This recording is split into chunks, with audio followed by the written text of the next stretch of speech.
हम लोग पढ़ने जा रहे हैं सोशल रिलीजियस रिफॉर्म। तो उससे पहले हमें ये जानना पड़ेगा that men's are eligible with special English education. Indians begin to be analyzed that caused the Indian defeated at the hand। मतलब कि यहाँ पे क्या हुआ था सोशल रिलीजन रिफॉर्म में, इंडियन रिलेशन में 3 चीज़ का न्यू एजुकेशन और कल्चर में ज़्यादा बढ़ावा हुआ था। एक नया स्प्रेड आ गया था और टूटी फूटी यादें पास्ट की। तो और यहाँ पे कुछ सोशल रिफॉर्मर्स थे जिसने कि बहुत ही ज़्यादा मेहनत किया है। सब कौन है एक बार हम यहाँ पे देख लेते हैं। राजा राम मोहन राय, ईश्वर चंद्र विद्यासागर, स्वामी दयानंद सरस्वती, स्वामी विवेकानंद, ज्योतिबा फुले, एनी बेसेंट, कालाकुंडी। अब यहाँ पे देखिए इन लोगों ने काम क्या किया। इन्होंने ना नेशनलिज्म का फीलिंग लाया पीपल्स के अंदर। इन्होंने थोड़ा बहुत वेस्टर्न एजुकेशन को बढ़ावा दिया क्योंकि वहाँ से इन्हें आइडियाज़ मिला था, वेस्टर्न आइडियाज़, जो कि इनके माइंड में इक्वालिटी आई थी। किसके लिए? कास्ट के लिए, वुमेंस के लिए, रिलीजन्स के लिए। Proceed a narrow vision as said to supervision and realism. अच्छा हाँ, यहाँ पे देखिए ये कुछ श्री नारायण गुरु, श्री सहमद अहमद खान सिंह सभा।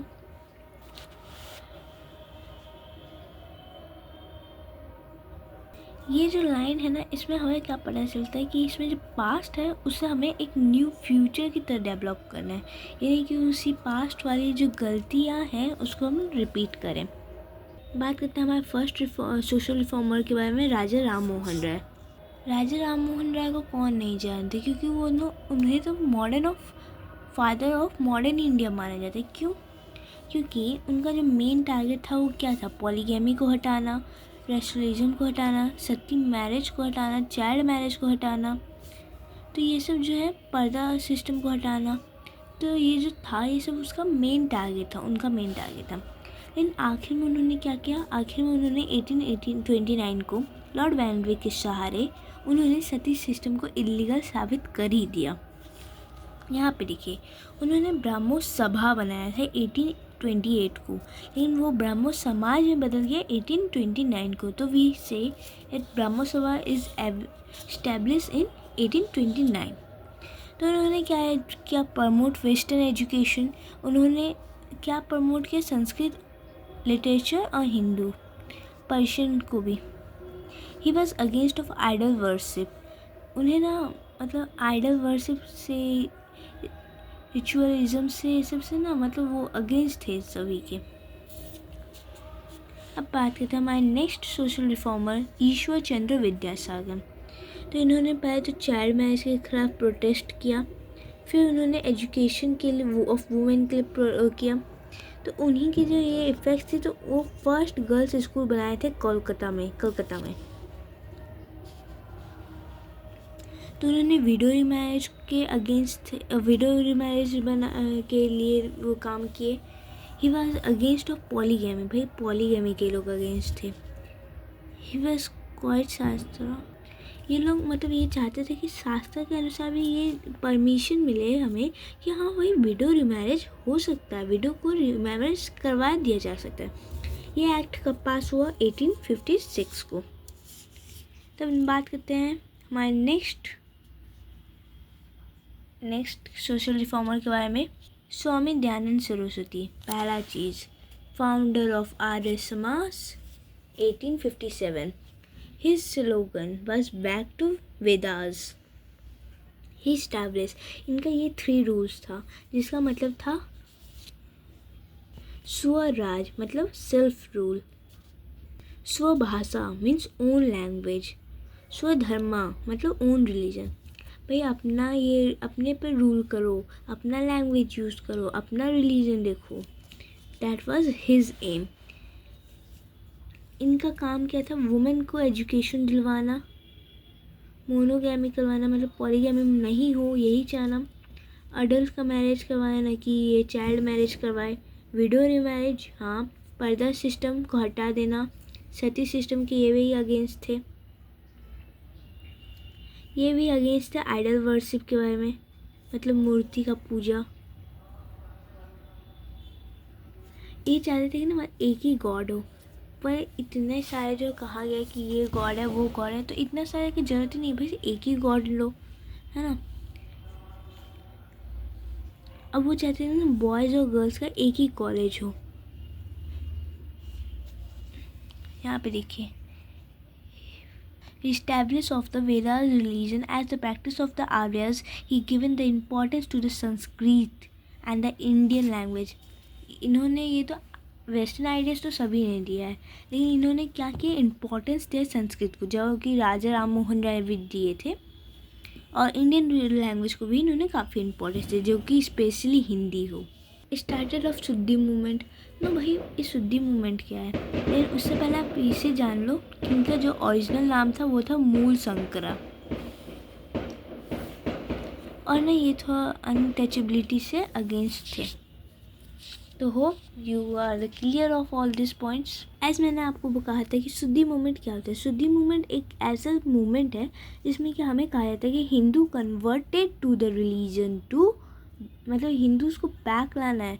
जो भाई हिंदूज़ लोग इधर उधर चले जा रहे हैं, क्योंकि जानते हैं भाई पहले क्या होता था ना कि मुस्लिम लोग का राज था, मुगल्स का राज था, तो उन्होंने क्या किया था कि वो लोग मतलब जैसे कि ये औरंगजेब ने क्या किया था, उन्होंने सारे हिंदूज़ को मतलब फोर्स किया था कि वो मुस्लिम बन जाए। तो और अब यहाँ पे इस टाइम पे अब उन्होंने क्या किया कि जो आप हिंदू थे अब बैक आइए हिंदू के, यही था शुद्धि मूवमेंट। अब यहाँ पे तो आपको मैंने बता ही दिया, स्वराज, स्वभाषा एंड स्वधर्म। आर्य समाज कब एस्टैब्लिश्ड हुआ था, 1875 को। इनका slogan back to Vedas, practice of Hinduism. So ये है दयानंद सरस्वती, राजा राम मोहन राय, जिन्होंने ये 2 न्यूज़पेपर भी बनाए थे, इन सभी के लिए अगेंस्ट भी थे। ब्राह्मो समाज भी इन्होंने बनाया, इनका मेन टारगेट भी था, एंड आखिर में ये इनका इफेक्ट सक्सेस भी हुआ। ये है भाई ईश्वर चंद्र विद्यासागर। अब थोड़ा आर्य समाज के बारे में पढ़ लेते हैं। आर्य समाज हुम्स, स्वामी दयानंद सरस्वती। यस, तो मतलब इनका क्या मानना था कि बिलीव इन फॉर्मलेस गॉड। इनका ना ज़्यादा यजनास में भी बिलीव था, दे नॉट बिलीव टू रिचुअलिज्म्स और आइडल वर्शिप। इनका एक स्कूल भी है, DAV स्कूल। एंड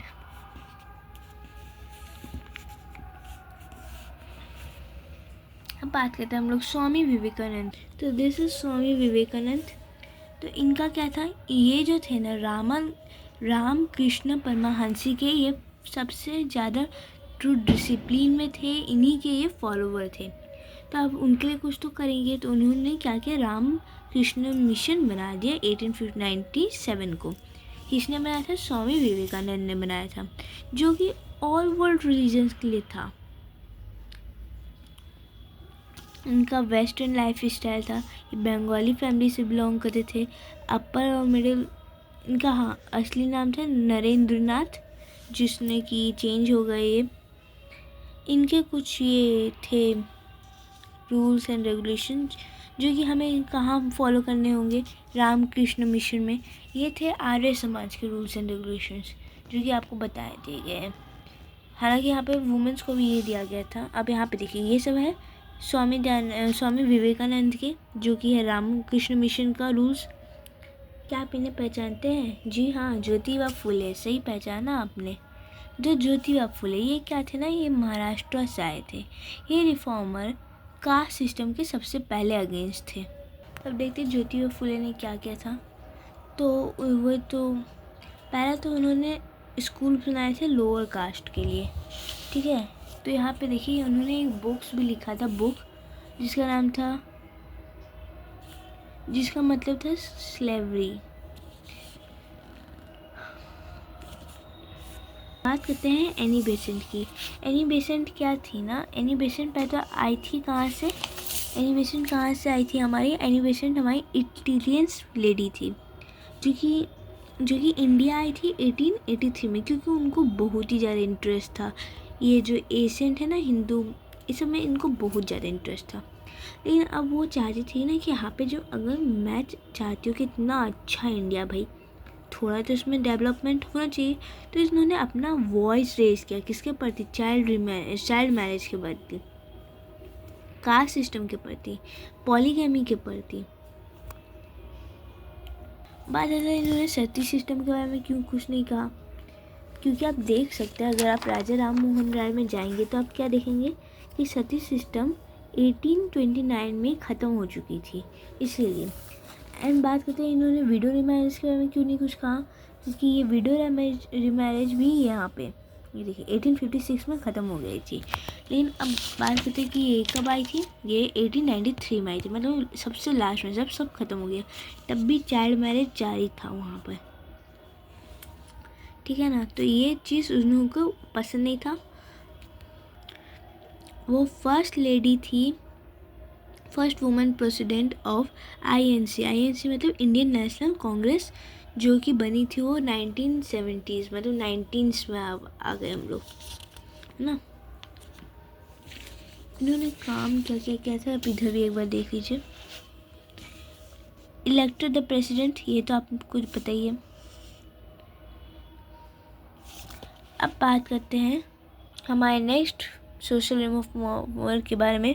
ये है कलांदुकुरी। बाय द वे इनका देखते हैं इनका मेन टारगेट क्या था, education for womens, widow remarriage. तो ये सब इनका वो था। इनका फर्स्ट मंदिर था ब्रह्मो मंदिर, जो कि कहाँ खुला था, आंध्र प्रदेश में खुला था। तो ये इनका काम था। हालांकि इन्होंने मतलब वुमेन्स के ज़्यादा काम किया, आप इतना समझ सकते हो कि देखिए education of women, women remarriage सब इन्हीं के काम है। वुमेन रीमैरिज आया मतलब ये लोग कब का है, मतलब ये लोग 1887 में ही आए थे। तो मतलब ये पहले से रीमैरिज के लिए कर रहे हैं कि हमारे तो 1856 में हो गया था ना, इसीलिए। बात करें श्री नारायण गुरु की। श्री नारायण गुरु हेस्ट कास्ट में थे, जिनका की था कि कास्ट सिस्टम से वो मतलब मीनिंगलेस समझते थे। कास्ट सिस्टम के ऊपर बात करनी ही मीनिंगलेस है, भाई सब तो इंसान ही है। इनका मेन मानना क्या था, one god one religion, one caste one religion one god. He establish the temple of no image. हाँ, इन्होंने एक टेम्पल भी बनाया था जिसमें कोई इमेज नहीं था भगवान का, ना ही गॉड का ना ही गॉडेस का, जो कि फर्स्ट टेम्पल था जिसमें कि हमें ये समझाया गया था जहाँ की stone was placed instead of ions, मतलब मूर्ति की जगह हमें पत्थर रख दिया गया था। सर अहमद खान, ये है great social reformer, was Indian Muslim, मतलब ये मुस्लिम थे लेकिन तब भी सोशल रिफॉर्मर्स थे, जो कि ये इंडियन सोसाइटी के लिए कंपेयर करते थे हिंदूज़ को। तो ये चाहते थे कि ये हिंदूज़ के जो हो रहा है ये सब बंद हो जाए। बॉर्न इन मुस्लिम फैमिली, ये लोग ये पर्दा सिस्टम, पॉलीगैमी, ये सब के अगेंस्ट थे। इन्होंने एक ये भी बनाया था यूनिवर्सिटी, जो कि था मुस्लिम्स के, जिससे कि मुस्लिम्स लोग भी पढ़े। देखिए ये है वो यूनिवर्सिटी। उन्होंने इस यूनिवर्सिटी में इंग्लिश को ज़्यादा इफेक्ट दिया है, और वो नेशनल लीडर भी थे मोहम्मद अली के। बात करते हैं सिंह सभा की। सिंह सभा ने क्या किया था, Singh Sabha was spread of ये टू स्प्रेड मॉडर्न एजुकेशन, इनका ये फर्स्ट काम था। सिंह सभा ये खास स्कूल भी इन्होंने बनाया था, पंजाबी लैंग्वेज जिससे कि प्रमोट हो, और उसी का ये रीजन्स है। तो ये सारे रिफॉर्मर्स का मतलब ये मानना था कि वो लोग ऑल गॉड्स में बिलीव करें। उनका एम क्या था, जिससे कि सोसाइटी में रिफॉर्मर्स ख़त्म हो जाए, मतलब रिलीजन्स के रिफॉर्म्स हो, इक्वलिटी हो। अब सबसे ज़्यादा सब पॉलीगैमी में अटैक कर दिए, इसलिए अब होता है पॉलीगैमी, कहीं नहीं होता पॉलीगैमी। वो लोग चाइल्ड मैरिज के अगेंस्ट थे, फेस्टिसाइड के अगेंस्ट थे। So thank you.